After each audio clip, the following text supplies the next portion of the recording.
بدأت القصة لما ميلان الممرضة مراحتش شغلها في المستشفى، فزميلتها قلقت عليها فراحت لها السكن اللي عايشة فيه وما لقيتهاش برضه. ولما استمر غيابها عن الشغل زاد قلق صاحبتها عليها فبلغت الشرطة. في نفس اليوم جه بلاغ للشرطة عن حريق عربية في الشارع، فبعتوا المطافي على طول. طفوا العربية ولحسن الحظ ما كانش فيها حد، وبدأت الشرطة تحقق في الحادثة. وطلعت العربية دي بتاعة ميلان الممرضة المختفية، وهنا بدأت الشرطة تتعامل مع بلاغ اختفاء ميلان بجدية. الشهود قالوا انهم شافوا ميلان وهي سايقة العربية بتاعتها ووقفت في إشارة المرور، وفي الوقت اللي ميلان مستنية الإشارة تفتح فيه كان في رجالة بتقرب من العربية وفتحوا الباب وركبوا. واحد من الشهود اللي شاف اللي حصل قال ان ميلان كان باين عليها انها متفاجئة ومش عارفة مين الرجالة دول وخلوها تمشي بالعافية. مشيت ميلان بالعربية بعد تهديد الرجالة اللي ركبوا معاها، ومشيت من طريق اختفت فيه عن عين الشاهد. المحققين عرفوا من الشاهد مكان إشارة المرور اللي وقفت فيها، وراحوا على هناك وقعدوا يدوروا عليها في المنطقة كلها، بس برضو ما وصلوش لحاجة. وكانت القضية قربت تتقفل على كده، زيها زي باقي القواضي اللي الشرطة ما وصلتش فيها الحل في الفترة دي. الشرطة نشرت صورة ميلان في نشرة الأخبار، وهنا الصدفة كان لها دور كبير في اللي هيحصل بعد كده. لما اتعرضت صورة ميلان في النشرة كان في واحدة اسمها إيتا بتتفرج على النشرة، ولما شافت صورة ميلان حصل لها حاجة غريبة. جالها زي هاتف في دماغها بيقول لها ان ميلان مش موجودة في بيت حد، وجات في دماغها صورة غابة. شافت طريق وسط غابة وحواليه أشجار من كل ناحية، وفي نهاية الطريق شافت حاجة لونها أبيض مرمية على الأرض. رؤية إيتا ما كانتش واضحة، فما قدرتش تعرف إيه اللي وقع على الأرض ولونه أبيض، ففكرت إنه ممكن يكون هدوم الممرضة.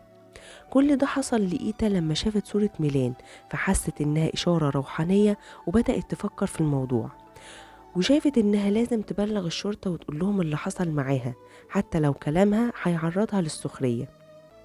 راحت الشرطة وقابلت محقق اسمه ريان وحكت له اللي حصل معاها، ولكم أن تتخيلوا بقى رد فعله على كلامها. وبالرغم من انه استغرب من كلامها الا انه حط لها خريطة قدامها وطلب منها تحدد المنطقة اللي شافتها في رؤيتها. إيتا كانت مترددة وشاورت على المنطقة بحذر، فالمحقق شك إن إيتا ليها علاقة باللي حصل للممرضة ميلان. ورغم كده إلا إنه طلب منها تمشي وقال لها إنه هيحقق في صحة كلامها، بس هي ما كانتش مصدقاه. إيتا ما كانتش من النوع اللي بيخاف على نفسه، ولكن ضميرها هو اللي كان بيحركها. علشان كده قررت إنها تمشي ورا الإشارات الروحانية بنفسها وتروح المنطقة اللي هي شافتها في خيالها علشان تتأكد من اللي شافته صح ولا لأ. إيتا أول ما دخلت الغابة اضطربت وقلقت، وده كان ظاهر في الفيديو الوثائقي اللي اتعمل عن القضية. إيتا لما راحت الغابة ما كانتش لوحدها، كان معاها بنتها، وقالت لها إن ميلان موجودة هنا وهي حاسة بالطاقة بتاعتها في المكان. إيتا وبنتها فضلوا ماشيين بالعربية في شوارع الغابة لحد ما لقوا علامات على الأرض لعجل عربية في طريق جانبي في الغابة. فنزلت إيتا من العربية وحطت إيديها على العلامات دي، فزاد عندها الإحساس بطاقة ميلان. في الوقت ده إيتا حست بالخوف، فركبت عربيتها وكانت هتمشي من الغابة، لكن وهي ماشية شافت حاجة لونها أبيض، وكانت الحاجة البيضة اللي هي شافتها شبه الحاجة اللي شافتها في خيالها. فنزلت من العربية هي وبنتها وفضلوا يقربوا من الحاجة دي بحذر وخوف. لما قربوا لقوا واحدة واقعة على الأرض ولابسة جزمة لونها أبيض، ولأنهم خافوا وطلعوا يجروا ما قدروش يشوفوا وشها.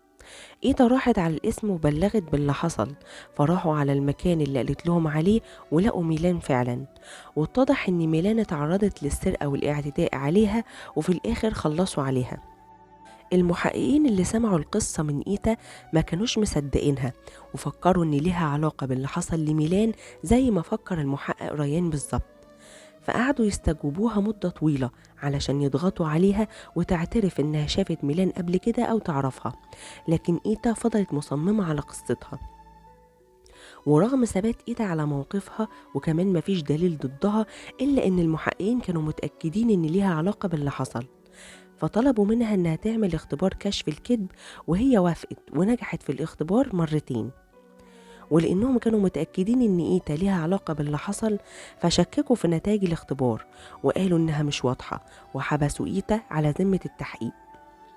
وعلشان إيتا كان ضميرها هو اللي بيحركها فما كانتش بتخاف من اللي ممكن يحصل لها لما تقول الحقيقة. وبعد فترة من حبس إيتا جات مكالمة للشرطة هتغير مجرى القضية. واحدة اتصلت بالشرطة وقالت إنها تعرف الشخص اللي اتخلص من ميلان ومعاها كمان دليل على كلامها، فطلب منها المحققين إنهم يقابلوها شخصيا، لكن هي خافت ورفضت وقفلت التليفون. كانت خايفة إنها تورط نفسها في حاجة أكبر منها، لكن ضميرها ما سمحلهاش. فاتصلت للمرة التانية بالشرطة ووافقت إنها تقابلهم وقالت لهم كل حاجة. قالت لهم إن اللي عمل كده مش واحد بس، لا دول 3 أشخاص، والكلام ده كان متطابق مع كلام الشاهد بتاع إشارة المرور.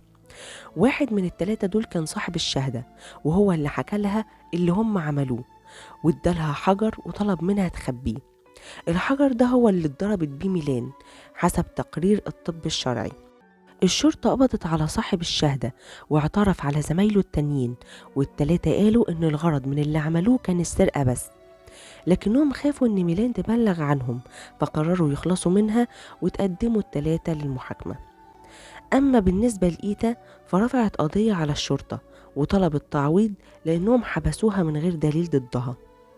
كسبت إيتا القضية وأخدت تعويض عدى 700,000 دولار، وده كان رقم ضخم جدا وقتها.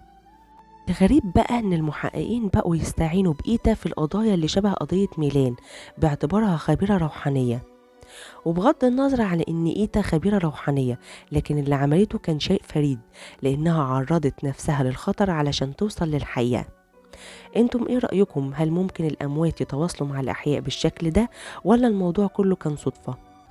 عموما اتحكم على المتهمين ال3 بالسجن مدى الحياة، ومش عاوزين ننسى دور البنت اللي اتحدت خوفها ووقفت مع الحق وبلغت الشرطة عن صاحبها وزمايله. الأحداث دي كانت في الولايات المتحدة الأمريكية سنة 1980. إلى عبرة من وجهة نظركم.